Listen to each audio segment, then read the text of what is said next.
आज आपण भरलेली शिमला मिरची करणार आहोत। त्यासाठी मी छोटे छोटे शिमला मिरची निवडून घेतली, एकसारख्या आकाराची, म्हणजे शिजायला बरं आणि मसाला स्टफ करायला बरं पडतं। आपण याचे थोडासा रिंग करून घेणार आहोत। वरचं देठही काढून घ्यायचे, बियाही काढून घ्यायचे आणि मसाला स्टफ करायला भरायला थोडा खोलगट करून कापून घेणार आहे। बियाही काढून घेते। सगळ्या मिरच्या आपण सुरीने कापून घेणार आहोत, खोलगट करून घेणार आहे। मी सगळे देठ काढून घेतले, मी मसाला भरण्यासाठी खोलगट करून घेतले, सगळे बिया काढून घेतल्या आहे मिरच्यांचे। आपण आता त्याचा मसाला मध्ये स्टफ करायचा, मसाला तयार करू। ओलं खोबरं आहे, ओलं नारळ खाऊन घेतलंय मी, बघू शकता। 1 वाटी घेतली, छोटी वाटी। त्याच्यात शेंगदाण्याची पावडर घेते, शेंगदाणे भाजून त्याची पावडर करून घेतली जाडसर, ते कमी घेते खोबऱ्यापेक्षा। लसूण पेस्ट घेतली मी, आलं लसूणची एकत्र पेस्ट घेतली। मिरचीची पेस्ट, हिरवी मिरचीची पेस्ट घेतली।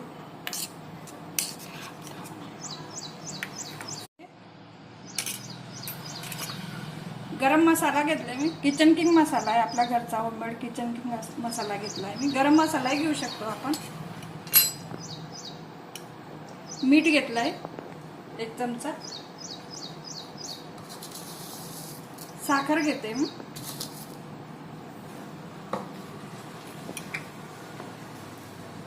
कोथिंबीर टाकून घेऊ आपण। अजून हवं तर लाल तिखट पण टाकू शकतो आपण। सगळा मसाला मी कालवून घेते हाताने। मसाला आपला कालवून झाला आहे, एकत्र मिक्स झाला आहे, बघू शकता। हातानेच मी भरते, स्टफ करते। तुम्हाला चमच्याने जमत असेल चमचीने करू शकता। अगदी थोडा थोडा भरायचा, जास्तही भरला तर मिरचीची चव ऐवजी मसाल्याची चव येईल सगळं। मसाला बघू शकता सगळं स्टफ करून घेतलाय मी मिरच्यांमध्ये, अर्धा बाहेर राहू दिला आहे। तेल तापलंय आपलं, 1 चमचा तेल घेतलंय मी, कमीच तेल घेतलंय कारण त्याच्यात शेंगदाणे खोबरं आहे आपलं। तेल तापलं, मिरची टाकून घेते मी। परतत राहायची ते आपल्याला, थोडं तेल आजूबाजूला कोट होईल असं परतून घेते, मग झाकण ठेवते मी त्याच्यावर। झाकण ठेवते मी 4 ते 5 मिनिटं झाकून ठेवायचंय, मध्ये चेक करायचं, उलटवायची मिरची।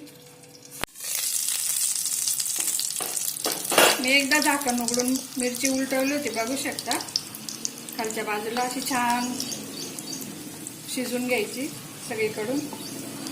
हा जळलेला मसाला आहे, थोडा काढून घेतो आपण बाजूला तेलात। आपला उरलेला मसाला आहे, मी राहू दिला होता तो बाजूला काढून ठेवला, तो आपण आता याच्यात थोडा शिजून घेणार आहोत, म्हणजे मिरच्यांना बाहेरून पण छान कोट होईल मसाला।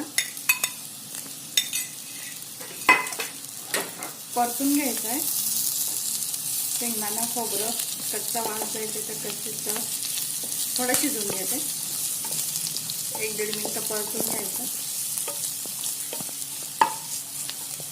तेलामध्ये फ्राय होईल असं। मिरच्याही शिजताय आपल्या बाजूला, बघू शकता मऊ पडलाय, छान सुगंधही आलाय छान मिरचीचा।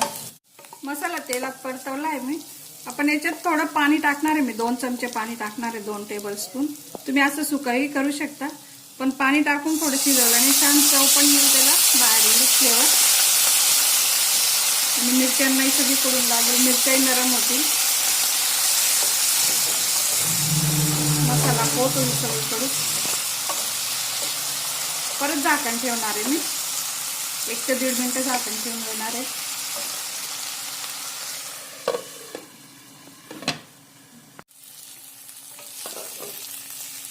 एक मिनिट मी झाकण ठेवलं होतं, बघू शकता। मस्त मिरचीचा सुगंध आलाय, छान शिजली, झाली आपली शिमला मिरच तयार। कप शिमला मिरच।